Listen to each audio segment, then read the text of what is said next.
ایک سوال آتا ہے کہ جی کہاں ہے ہماری آنکھیں اس قابل کہ ہم امام کا دیدار کر سکیں؟ اس میں کوئی شک نہیں،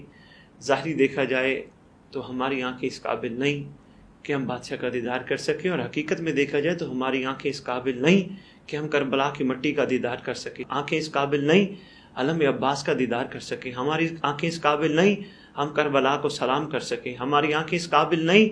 کہ ہم قرآن پاک کی زیارت کر سکیں، ہماری آنکھیں اس قابل نہیں کہ ہم برادر مومن کی زیارت کر سکیں۔ اگر اس بات کو اس تناظر میں دیکھا جائے تو ہماری آنکھیں تو کسی قابل نہیں، اور یہی تو ان ہستیوں کا احسان ہے ہم پہ، جو پروردگار عالم کی طرف سے یہ ہستیاں ہمیں ملی ہیں، انہی کا کرم، انہی کی شفقت، انہی کی عنایت ہے ہم سب پہ۔ گو کہ ہم اس قابل نہیں، لیکن یہ ہمیں اس قابل بنا دیتے ہیں، کیونکہ سب سے پہلا احسان ان کا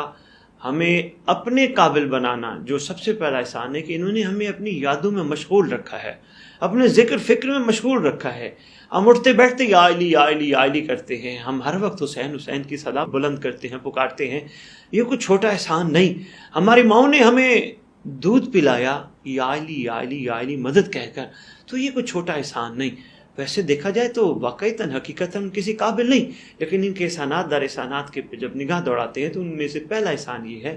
کہ ہمیں ہر وقت علم عباس کی زیارت نصیب ہے، حالانکہ اس قابل نہیں۔ کربلا کی مٹی کو سلام نصیب ہے، کربلا کی مٹی پہ سجدہ نصیب ہے، جو ہم نماز کے دوران اپنی پیشانیوں کے نیچے رکھتے ہیں،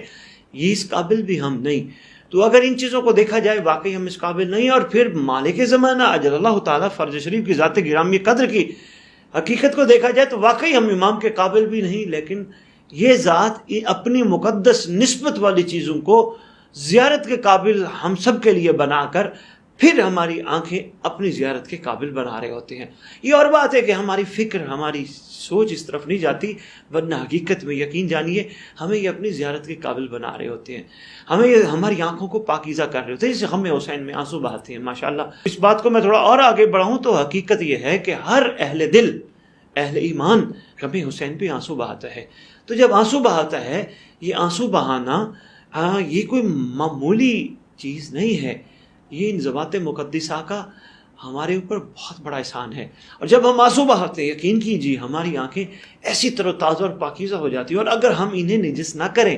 اور اگر ہم انہیں غلط چیزوں کی طرف مائل نہ کریں، اور اگر ہم ان چیزوں سے کوئی غیر شرعی چیز نہ دیکھیں، حرام چیز نہ دیکھیں، تو میرا خیال ہے یہ آنکھیں اتنی کمال پہ پہنچ جاتی ہیں، کیونکہ ان آنکھوں سے مس ہوتا ہے رومال سیدہ صلوات اللہ سلام اللہ علیہ۔ یہ آنسو ہماری آنکھوں سے نکلنے والے شہزادی کے رومال کی زینت بنتے ہیں، تو پھر آنکھیں کہاں عام رہیں جو جن آنکھوں پہ رومال سیدہ کائنات صلوات اللہ سلام اللہ علیہ مس ہو۔ تو اس لیے میں کہتا ہوں اپنے آپ کو یہ نہ کہا کرو ہم گناہ گار ہیں، ہماری آنکھیں اس قابل نہیں، جو ہو چکی آئندہ ہم نہیں کریں گے، آئندہ ہم خطاؤں اور گناہوں کی طرف نہیں جائیں گے، آئندہ ہمارا ہر کام ہمارے مولا کے لیے ہوگا، ہر کام میں اپنے مولا کو مقدم رکھیں گے۔ جب یہ چیز ہو جائے گی کہ یہ آنکھیں ہیں دیدار امام کے لیے، یہ آنکھیں ہیں زیارت امام کے لیے، تو میرے خیال ہے جو چھوٹی چھوٹی کوتاہیاں ہماری زندگی میں ہیں وہ بہتر سے بہتر ہونا شروع ہو جائیں گی۔